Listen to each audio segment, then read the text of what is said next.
In the Blanchard Valley Conference, Macomb and Lipsick are both ready to roll. The Panthers have 14 starters back from a year ago, while Lipsick has 13. Our countdown to kickoff continues with two teams that could be at the top of the BVC. Countdown to Kickoff is brought to you by Metzger Financial Services. Macomb Panthers won 24 straight BVC games before falling to Liberty Benton in the final game of the regular season. Despite their loss to the Eagles, Macomb was still able to share the BVC title, a trophy their name has been on the past 3 years. As they begin their quest for league title number 4, the Panthers will do so without 10 seniors, including last year's starting quarterback Cameron Morris. However, Macomb returns plenty of talent, including 3 All-State selections. Bryce Markle made the first team after he led the league in tackles for loss at 34. Tanner Schrader was the third-teamer with a team-leading 5 interceptions, and Andrew Smith rounds out the list, earning a third-team spot as a lineman. The defense is ready to roll, and if the offense can answer, Macomb believes they can compete for another Blanchard Valley title, despite everyone gunning for the Panthers. We get pressured every year. Like I said, we have a target on our back. I mean, I don't feel no more pressure this year since I've been through it. But we got a couple of younger guys that have to step up, and I'm sure they've got a little pressure on them. So they just got to make them feel comfortable in the situation. I feel like some teams haven't reached to 3 for a conference, but now we want to make it 4 so that we can also be the #1 contender in the state. Every year it's our goal to win the conference, and we've been fortunate to do that the last 3 years. But there's some years that, maybe we should have or we shouldn't, and we did or didn't. But kids have a goal, and that's always the goal of Macomb Panthers is to win the BVC, and then the rest will take care of itself. Lipsick's 9th straight playoff appearance was cut short by Macomb, marking back-to-back years where the Vikings fell in the first round of the playoffs, and for 2 straight seasons, Lipsick has finished 7-4.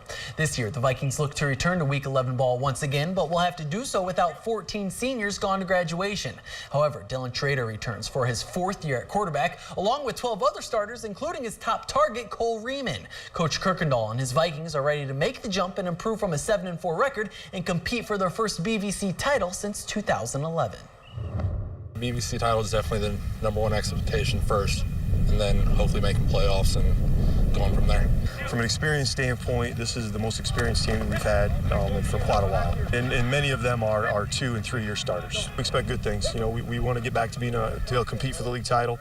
We're just trying to get back that mentality we had here as a program with some of our physicality and the speed and the aggressiveness that we play with. And we're starting to see that in practice.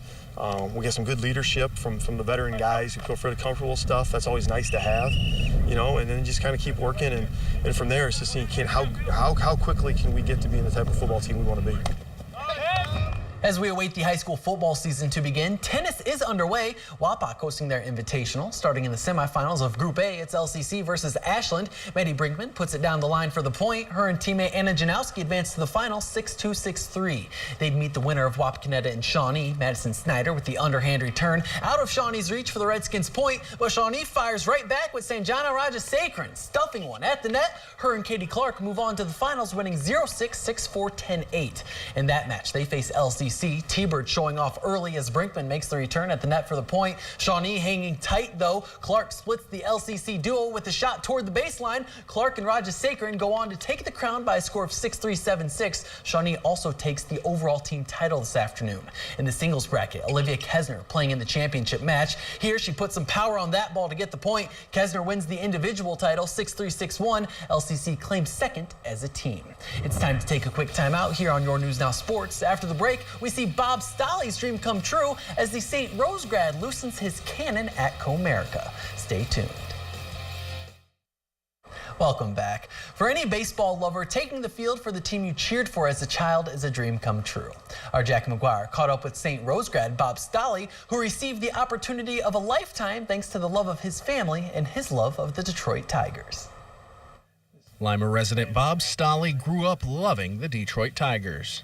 My grandmother started me out.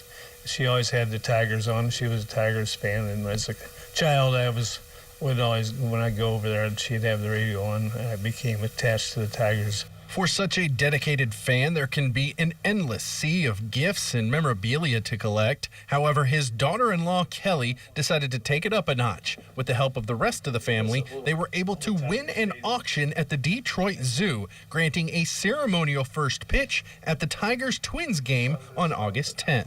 What better person to give it to then Bob as a Father's Day gift. I started opening the packages, and lo and behold, in there is a ball glove. And then the next package was some pair of cleats, shoes, baseball shoes, and I think a hat and a jersey. And they said, "You're going to throw out the first pitch at the Tigers game at August the 10th against the Twins."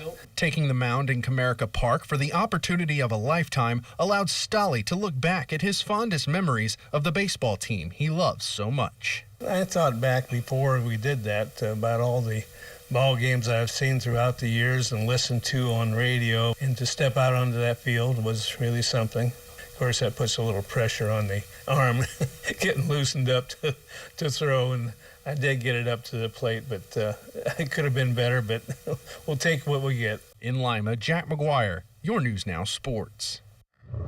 Thanks, Jack. Speaking of the Tigers, they played the Twins today. Detroit trailing 4-1 in the bottom of the ninth, but Nico Goodrum gives the home fans some hope late in the game. A two-run shot to right center field makes it 4-3, but they couldn't complete the comeback. The Tigers fall by 1.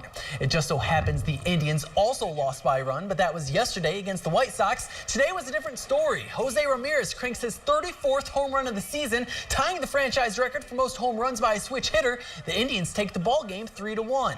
As for the Reds, they can take their series against the Diamondbacks with a win, trailing most of this game until the bottom of the 8th. Joey Votto finishes off a 4-run inning with a single into left field, and that's all she wrote. The Reds win 6-3. Finally, the second and third round of the PGA Championship finished up this afternoon as Mother Nature delayed 77 golfers. We start with Tiger Woods. Eldrick playing great as he drops in his 5th birdie in 8 holes. Tiger cards a 66 and is tied for 6th, just 4 shots off the lead. At 10, Webb Simpson playing out of the sand, but check out the shot out of the trap. Simpson saving par with a beauty. Back on 9, Brooks Koepka dialed in. That birdie helps him move up the leaderboard as he is your clubhouse leader at 12 under. And here's your shot of the day. Hole 16 is a 232-yard par 3. I'm probably drawing a hybrid and leaving it pretty short, while Matt Wallace grabs the trusty 5-iron and takes care of business in 1. Wallace makes the 26th hole-in-one in PGA Championship history. The overnight leader, Gary Woodland, shot a 71 today after going 64 and 66 in his previous 2 rounds. However, Woodland is still in the chase as he sits 3 strokes back. All right, perfect. Thanks so much, John. We'll wrap things up after the break.